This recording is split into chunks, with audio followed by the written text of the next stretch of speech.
Okay, you guys, are you wanting to manifest your specific person begging you to be back with you if you've had some sort of fight or blow up, or you're blocked or disagreement or broke up, anything like that? All right. If so, this video is for you.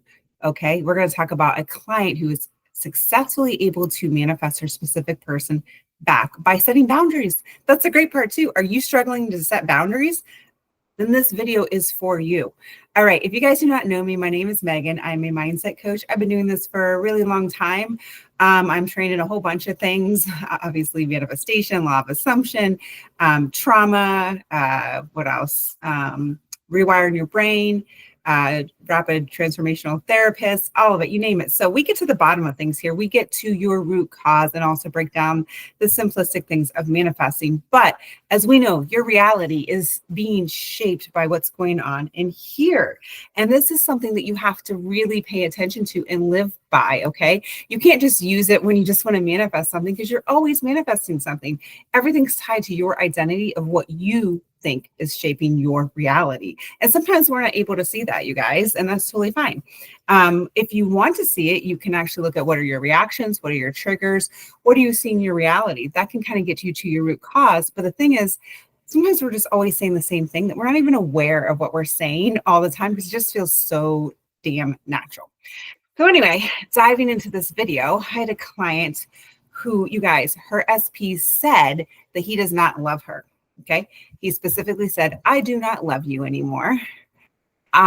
We are going to be roommates. I do not want this anymore. I'm tired of it. I'm not attracted to you in any sort of way.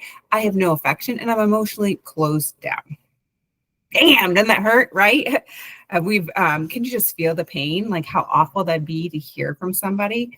All right, so this is what happened to her. So obviously, as you can imagine, she was completely devastated by this entire thing that was happening.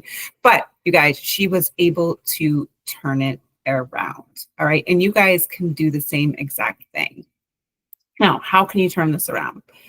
Well, first of all, we want to realize that everything that anybody's saying to us is just a feedback loop. Okay. So everything in your reality is just a feedback to what you have going on subconsciously in your mind. Okay. So we're just going to become aware of that. So we're going to, really look at that. So when she was able to really see that, she was able to see that she was actually kind of thinking those thoughts.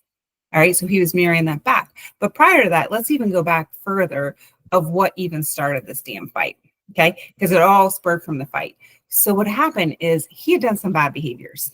Okay, he had done some things that she didn't like. Okay, and she was learning to voice her opinion and voice the matter.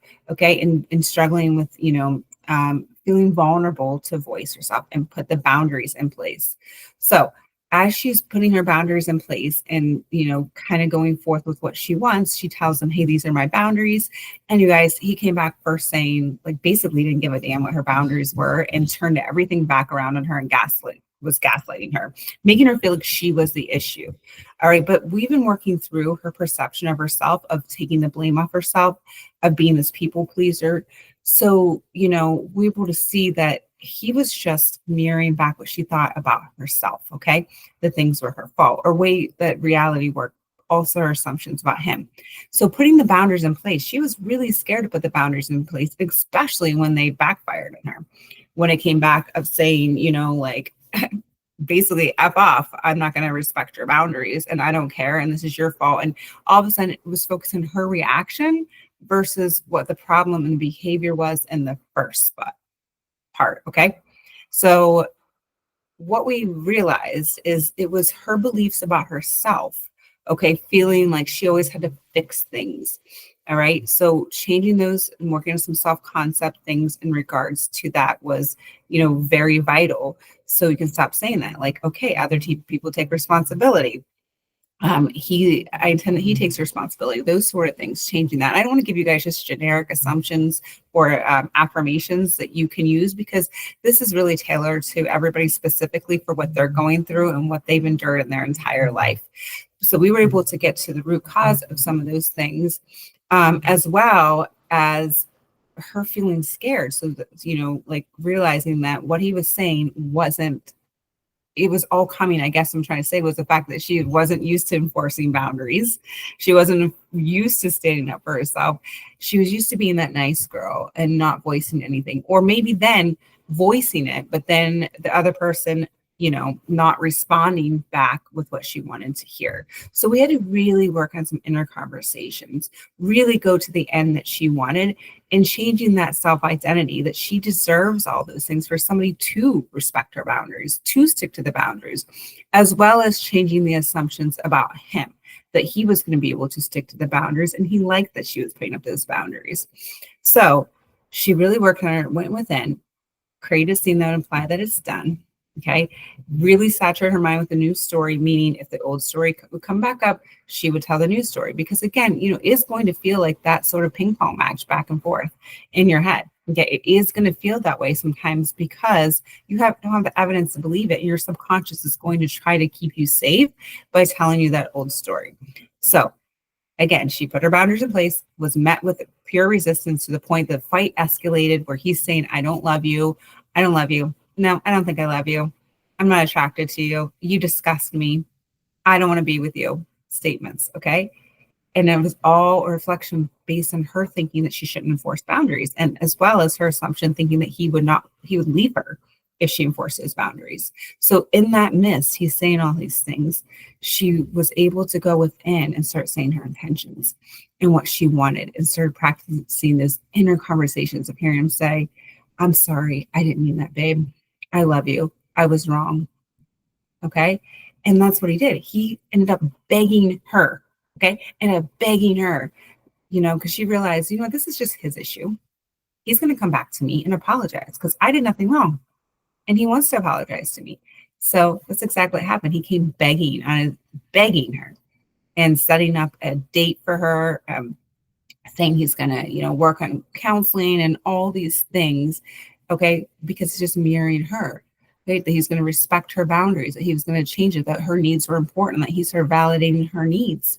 Okay. And begging her for a chance. Okay. So she went from thinking, oh my God, this he doesn't love me anymore. He doesn't find me attractive. How could he say this to me? To this empowering thing where he's like, I'm such an idiot, and begging for her. And you guys can do the same thing. So remember, the key points are here is you pushed out. People are just mirroring back what your assumptions are within about yourself. And sometimes they can be very subconscious, and sometimes you can see them as well.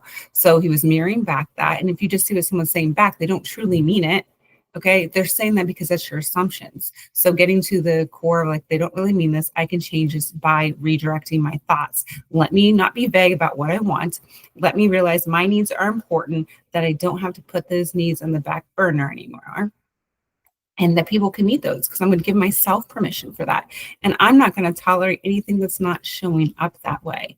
Okay. So that was her experience. And you guys can do the same thing. See what's showing up in your reality, turn on its head, get your desired end, and stick to that, whatever technique you want, whether that be intentions, whether that be an inner conversation. But you're really living from the end of that. So if you're living from the end, what would you see? What would you hear? And going to that over and over again, no matter what's showing up, and persisting in your 3D till it shows up. All right. So she went from all this crap to this great story, and you guys can have the same thing.